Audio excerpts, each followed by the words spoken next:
Hello, hello, my friends. AmyR here with Prairie Paper and Ink. Welcome back to my face and my card making space in the official kickoff of my 2024 holiday card series.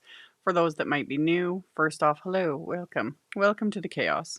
I have been doing random series, holiday card series, Halloween card series, Valentine's, etc., for over a decade now. And Christmas and holiday, one of the big ones. Disclaimer, they're not scheduled. I'm going to be jumping around like I always do. One day it'll be Halloween card for the Halloween series. One day it'll be holiday cards for this, fall themed, etc., etc. It's all over the place because that's just what works for me or doesn't work. I've been doing some Christmas cards off and on since July, but officially kicking it off today. And yeah, I will just keep adding to it and I'll create a playlist like I always do and then add everything into the playlist. I'll even add some of the other ones that I've done that weren't official because, keep it all in one spot. And yeah, that's enough about the series. This is also for the Picket Studios September release. I will have a link to that release in the description box below the video. And I made some Christmas cards, and it's actually something I did, or like this type of card I did a month or two ago. I'm not even sure, but the video for that was for my Patreons only, like my top tier Patreon members. And I had a bunch of people reaching out and asking me how I did those cards because I'd posted them on my blog. And I thought I would use some of these new products and make these Christmas cards. So I'll show you guys how I did it. I will link to everything I used as well, of course, in the description box below the video. My links are affiliate links. That just means that if you click on one of my links, end up placing an order, I get a little kickback from that at no extra cost to you. It is what helps pay the bills and keep everything going. And yeah, let's get into making these cards. So the easiest thing about these cards is all these backgrounds are pre-done. Picket has a ton of these. They're fabulously glossy A2 card fronts, and they've been releasing all sorts of designs for the last however long. And that's what I used last time, but they were fall themed. And in this new release, there's these holiday watercolor evergreens, which love. And you get 12, like 4 of each design. So there was 3 designs in here. So I chose all 3 because I couldn't choose just one. And I trimmed them down because they're A2 sized originally. I trimmed them down to about 3 3/4 by 5 because I want to mat this, etc. And then I'm using the new Merry Christmas word die set. I've gone about these in other videos. This is another thing that Picket Fence has done many of different words, and it's like a big bulky word, like so. This time it's Christmas, and then a like scripty font of a die cut to finish off whatever the phrase is. And like I've said in those other videos, I don't like mucking around with like individual letter wafer dies. However, these ones are larger, so they're not quite as fiddly, and they're all connected. So I'm not having to like line up all these individual letters.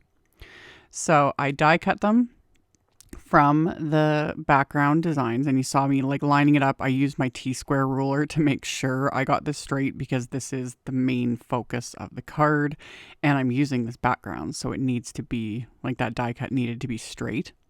And then you don't want to lose any of the pieces, which with this one wasn't too bad because there was only those 2 like centers, one for the R and one for the A, because we're going to inlay that, so you don't want to lose those pieces. It's another reason why I like a die set like this, because certain words can be really annoying to line up, but it's like, nope, this was simple. So after I die cut the word from it, I adhered this to a piece of black cardstock that I had cut to just slightly larger than that panel. Made sure everything was adhered really, really well. And then with cards like this, they are super simple. They're just time consuming in the sense of just the amount of die cutting. But this is one of those things where it's like I zone right out. I'm like listening to an audiobook, watching a movie, whatever, because it's just mindless. I love it. Love it. You don't have to sit and really be like, oh, what's this? It's like, no, just die cut. I had stacks of, scraps of cardstock that I was using. I went a little extra and I used kind of cardstock that went with each of the backgrounds. So for this one, I'm using some soft navy cardstock that I die cut. The Christmas word I die cut 3 times from this cardstock, and I just stick it in one of my trays, and then I adhere the letters together with craft tacky glue, and each stack of letters I stack with the topper from that background. And then for the scripty word, which in this case is Mary, I die cut that twice, just once from the navy cardstock and then the top layer from gold glitter cardstock. Having the 2 layers just gives it that little extra bit of dimension, little extra bit of strength, since I'm going to superimpose this over top of these individual letters.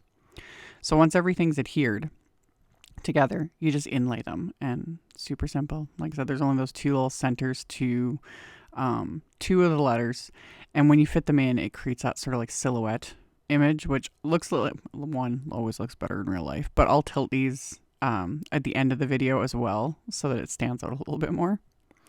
So we just adhere them into place. And like I said, this is all like simple. It's just one of those things where you just do all the mindless tasks of multiple bits of die cutting and then adhering. And then you just inlay it. Like, so simple.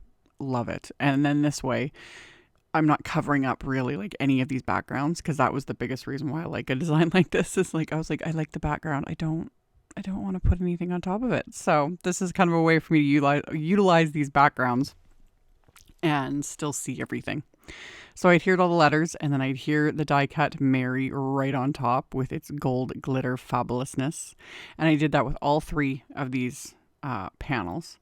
And then my card bases are top folding A2 white note cards, so 5.5 by 4 1/4. And I'm using a sentiment from the Signature Quotes Christmastime set. And I line up my card bases inside my MISTI, and then I can just stamp that sentiment over and over again. So if I had done, a dozen of these cards, or however many I wanted to do, you just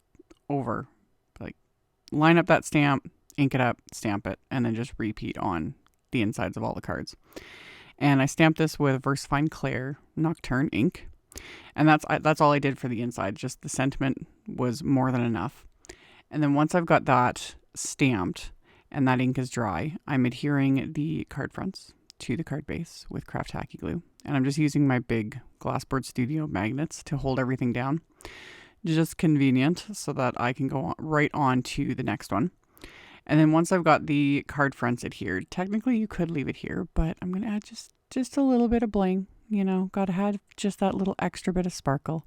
The die cut glitter cardstock for the Mary definitely gives it a little extra bling, but I wanted just a little bit more. So these are the North Pole Gem mixes. So laid out some of those, and then just kind of sprinkled a few onto each of these cards right around the sentiment, and then just picked them up with my little embellishment wand and adhered them with little dabs of craft tacky glue. It's another, in a sense, kind of mindless thing, because it's like, plus I just get satisfaction digging through gems. So picked out colors from it that kind of went with each of the backgrounds, because there's kind of a mix in this gem mix, because there's like reds and greens and kind of bluey sort of colors that change. I don't know, this was a really pretty one, so I just picked out a bunch that worked with each of these backgrounds, and that finished off these cards. So like I mentioned in the intro, I'll have links to all of the things in the description box below the video. And then as time goes on and I add more videos to this official Christmas 2024, holiday playlist, I will set up an official playlist, and I'll start including that at the ends of the videos to keep everything all in one place. And yeah, I'll have those linked in the end screens as well, so everyone can check them out if they're interested. Thank you all so very much for hanging out with me today. Definitely check out my blog post as well. I'll have all the info in there and linked below, and I'll see you all very soon in the next video. Bye. Thank you so much to my amazing Patreon supporters. For anyone that might be interested in supporting me over on Patreon, the link to that is in the description box below the video. For everyone else, as always, thank you all so much for taking the time to watch my videos, for thumbs upping, commenting, subscribe if you haven't, I'd love to have you. And here's a couple other videos for you to check out in case you missed them. Bye!